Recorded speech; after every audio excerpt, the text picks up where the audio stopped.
Então, pessoal, voltando à nossa aula sobre determinação social, agora a gente precisa saber o que são esses determinantes sociais de saúde, ok?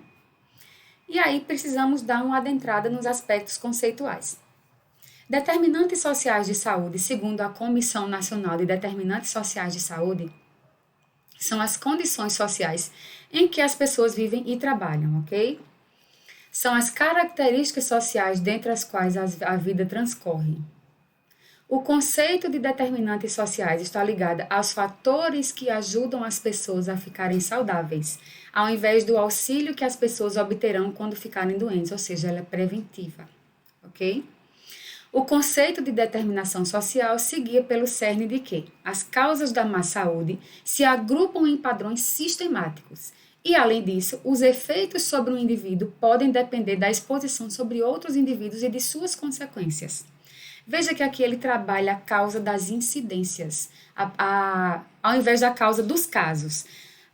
A determinação social de saúde interessa a ela ver quais são as diferenças nas incidências, porque as incidências estão diferentes, e não porque casos específicos, ok?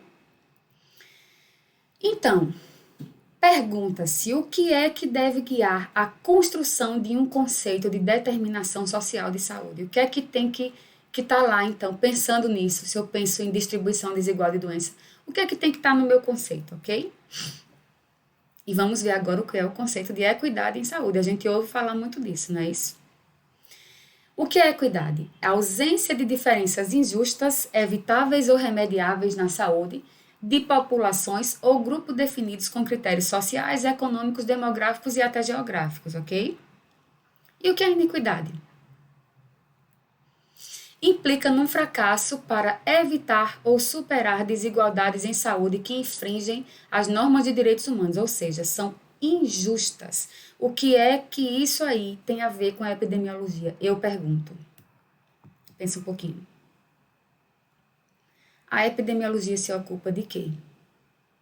Não é da distribuição das doenças na coletividade? Se ela se distribui diferente, se é uma premissa da epidemiologia, tem tudo a ver, então, determinação social de saúde com a epidemiologia, ok? Vamos ver aqui um conceito importante. Iniquidade em saúde e desigualdade em saúde são a mesma coisa? Vou dar um exemplo. Desigualdade em saúde. Câncer de ovário só dá em mulher. Ou até que você pegue alguma declaração de óbito que tenha um homem com câncer de ovário, que eu já vi. Mas tudo bem, isso é apenas um detalhe. Mas normalmente câncer de ovário só dá em mulher, ok? Isso é desigualdade. Iniquidade é câncer de ovário em pessoas que vivem em precárias condições de vida. Ou seja, é como a doença se expressa na sociedade. É isso que interessa, a determinação social. Ela começou a perceber isso e tentar explicar o que é principal, ok? Em outras palavras, diminuir desigualdade em saúde não implica, em termos gerais, de reduzir iniquidade. Acho que não tem quem discorde disso. Podemos fazer políticas que incidam sobre indicadores médios de saúde, mas sem alterar o tamanho da disparidade em saúde entre os grupos, favorecidos ou não. Segundo Bozo Pellegrini Filho, que é um artigo que vou repassar para vocês. E aí, Paulo Bus, nesse artigo que vocês vão ler, ele coloca que houve um caminho para que se chegasse na terceira geração, que é a geração de hoje, de como a determinação social de saúde procura explicar o adoecimento das pessoas, certo?